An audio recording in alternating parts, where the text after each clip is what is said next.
දවසක් අම්මා රණුකට වතුර වීදුරුවක් දෙද්දි එයා පුදුම විදියට ඒක දැකලා බය වුණා. ඔයාලා දන්නවද? මීට සති දෙකකට විතර කලින් රණුක සෙල්ලම් කර කර ඉද්දි එයාගේ කකුල තුවාල වුණා. ඉතින් මේක දැකපු එයාගේ සුරතල් බල්ලා රූබි එතනට දුවගෙන ඇවිත් ආදරයෙන් රණුකගේ තුවාලේ ලෙව කන්න පටන් ගත්තා. ඒත් මේ වෙද්දි රූබිව ටික දවසකට කලින් පාරේ හිටපු තවත් බල්ලෙක් හපා කාලා තිබුණා කියලා කවුරුවත් දැනගෙන හිටියේ නැහැ. ටික දවසක් ගියාට පස්සේ රණුකට ඇඟට ලොකු මහන්සි ගතියක් දැනෙන්න පටන් ගත්තා. මේ වෙද්දි රණුකගේ තුවාලෙත් ටිකක් ඉදිමිලා හිරිවැටිලා තමයි තිබ්බේ. ඉතින් එදා අම්මා රණුකව ඉස්කෝලේ යවන්නේ නැතුව ගෙදර තියාගත්තා. ඒ වගේම මේ දවස් ටිකේ රණුකගේ සුරතල් බල්ලා රූබිත් ගෙදර පේන්න හිටියේ නැහැ. ගෙදර අය හැමතැනම හෙව්වත් රූබිව හොයාගන්න බැරි වුණා. එදා හවස් වෙද්දි රණුකට හොඳටම උණ හැදුනා. ඒ වගේම ඔළුව රිදෙනවා කියලාත් එයා කෑ ගහන්න පටන් ගත්තා. ඒ නිසා රණුකට පැරසිටමෝල් දීපු අම්මා තවත් දවස් දෙක තුනක් එයාව ගෙදරම තියාගත්තා. ඒ වෙද්දි අම්මාට වෙනදාට වඩා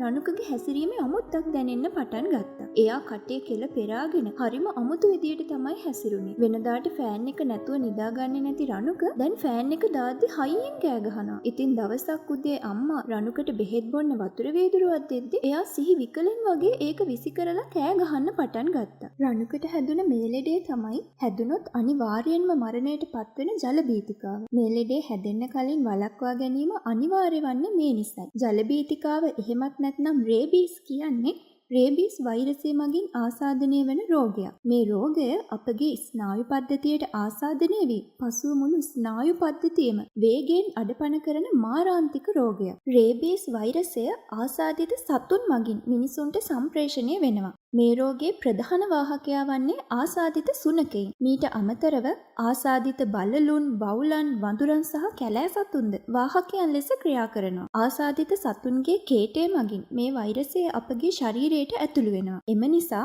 ආසාදිත සතෙකුගේ සපා කෑමක් මගින්, ආසාදිත සතෙකුගේ කේටය තැවරුණු නියපොතු මගින් සිදු වූ සීරීමකින් සහ ආසාදිත සතෙකු අපගේ ශරීරයේ ඇති විවෘත තුවාලයක් මත ලෙව කෑමක් සිදු කළහොත් මේ වෛරසය ශරීරයට ඇතුළු වෙනවා. තුවාලය මත තැවරුණු වෛරසය අපගේ නියුරෝන ඔස්සේ මොළය හා සුෂුම්නාවට පැතිර යනවා. වෛරසය ශරීරයට ඇතුළු වී සාමාන්‍යයෙන් සති 2ක් 16ක් අතර කාල සීමාවකදී රෝග ලක්ෂණ මතුවෙන්න පටන් ගන්නවා. මුලින්ම මතුවෙන රෝග ලක්ෂණ තමයි උණ, හිස රදය, අධික වෙහෙසකර බව සහ සපාකෑ ස්ථානයේ හිරිවැටීම වැනි ලක්ෂණ. දින කිහිපයකට පස්සේ මොළය ආසාදනය වීමෙන් ඇතිවන රෝග ලක්ෂණ තමයි අධික ලෙස ජලයට බයවීම හෙවත් ජල බීතිකාව, අධික ලෙස සුළඟට බයවීම, අධික ලෙස කේටේ ශ්‍රාවය වීම, අධික්‍රියාකාරීත්වය සහ නොසන්සුන් බව. මෙමගින් ඇතිවන සංකූලතා තමයි පෙනහළු අකර්මණ්‍ය වීම, හෘදය අකර්මණ්‍ය වීම සහ කෝමා තත්වයට පත්වීම. ආසාදිත සතෙකුගේ සපා කෑමෙන් පසු ඉහත රෝග ලක්ෂණ පැමිණියහොත්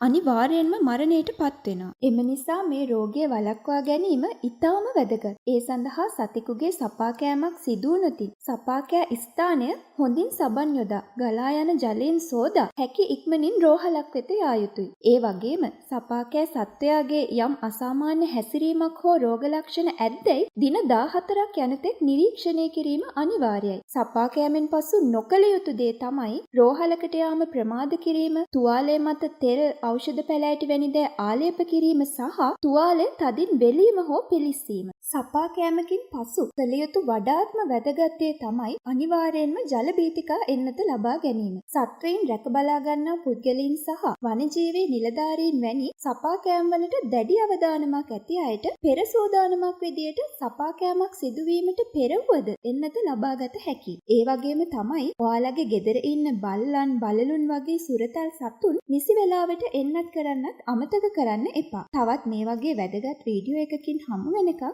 ඔයාලට සුබ දවසක්.